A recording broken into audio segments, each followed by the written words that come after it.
नमस्कार दोस्तों, जय माता दी। माता रानी की कृपा आप पर सदा बनी रहे।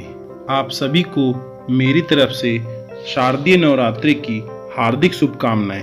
वीडियो के टाइटल को देखकर आप समझ ही गए होंगे कि इस वीडियो में हम बात करेंगे कि इस वर्ष 2023 में नवरात्रि कब से शुरू हो रहा है, और महत्वपूर्ण बात यह करेंगे कि इस वर्ष कलश स्थापना यानी कि घट स्थापना का शुभ मुहूर्त कौन सा है। ऐसा कौन सा मुहूर्त है जिसमें आपको घट स्थापना करने से अति लाभ होगा। आगे इस वीडियो में हम यह भी बात करेंगे कि इस वर्ष माता रानी अपने किस वाहन पर सवार होकर आ रही हैं और उस वाहन से हमारे जीवन में किस प्रकार का बदलाव और हमारे जीवन में किस प्रकार के लाभ होंगी। और अंत में इस वीडियो में हम यह भी बात करेंगे कि माता रानी के लिए हम ऐसा कौन सा उपाय करें ताकि माता रानी की कृपा हम पर जल्दी से जल्दी बरसे और हमारी मनोकामनाएं और इच्छा माता रानी शीघ्र ही पूर्ण करे।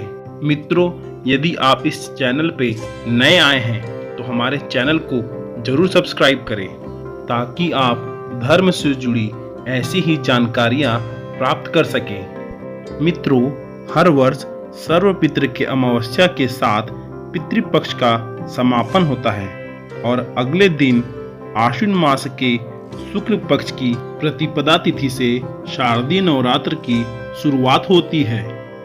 इस वर्ष शारदीय नवरात्रि की शुरुआत 15 अक्टूबर 2023 दिन रविवार से शुरू होगी और 23 अक्टूबर 2023 तक नवमी रहेगी।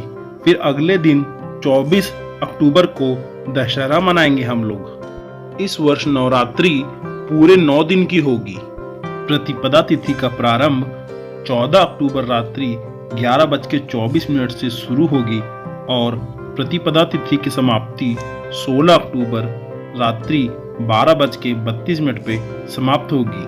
तो सनातन धर्म में उदया तिथि के अनुसार दिन रविवार 15 अक्टूबर से नवरात्रि की शुरुआत होगी। घट स्थापना यानी कि कलश स्थापना। इस वर्ष कलश स्थापना के लिए 2 मुहूर्त बहुत ही अच्छे हैं।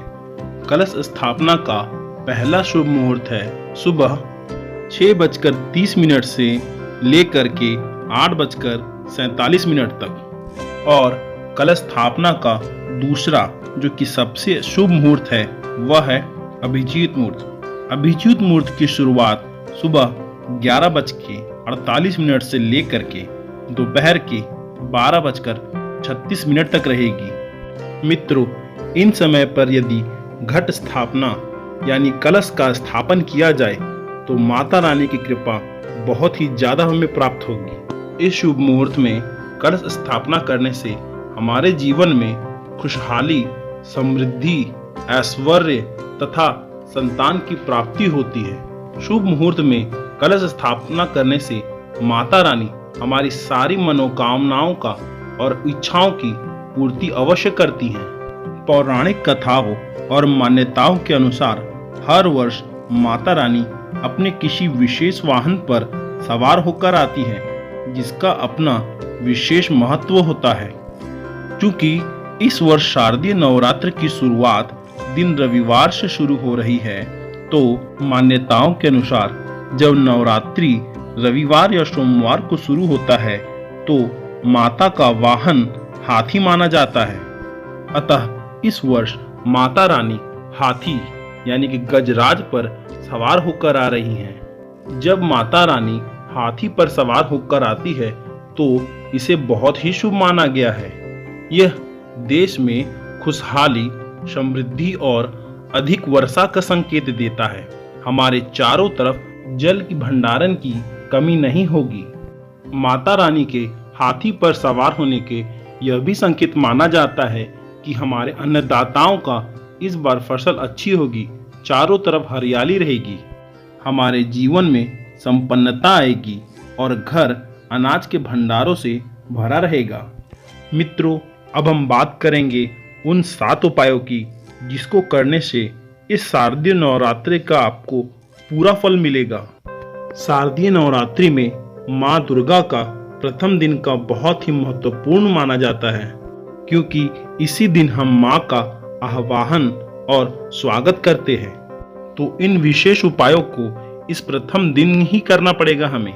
सर्वप्रथम आपको अपने पूरे घर की साफ सफाई करनी होगी, विशेष रूप से अपने पूजा स्थान जहां आप माता देवी का घट स्थापना करेंगे। साफ सफाई हो जाने के पश्चात को पूरे घर को गंगा जल से शुद्ध करेंगे। इससे आपके घर में विराजित नकारात्मक ऊर्जा नष्ट हो जाएगी। दूसरा, हमें मुख्य द्वार पर आम के पत्तों का या फिर अशोक के पत्तों का तोरण लगाना चाहिए। ऐसा करने से हमारे घर में नकारात्मक ऊर्जा प्रवेश नहीं करेगी। तीसरा, हमें अपने मुख्य द्वार के दोनों ओर, दाएं और बाएं ओर स्वास्तिक का निशान बनाना चाहिए। स्वास्तिक के निशान को आप रोली या फिर कुमकुम से बनाएं और अक्षत से उनका पूजन करें। ऐसा करने से हमारे घर में नकारात्मक ऊर्जा का प्रवेश वर्जित हो जाएगा। चौथा, हमें अपने घरों में कलश स्थापना करना चाहिए। ध्यान रखें कि कलश जो होता है वो स्टील या पीतल का ना ले, वो केवल मिट्टी का पात्र ही ले। मिट्टी के कलश में जब हम जल भरेंगे तो ये अपने अंदर आसपास के सकारात्मक ऊर्जा को बुलाकर अपने अंदर समाहित करेगा। पांचवा, कलश के चारों ओर हमें जौ बोना चाहिए। यह हमारे जीवन में खुशहाली और ऐश्वर्य भरपूर लेकर आएगा।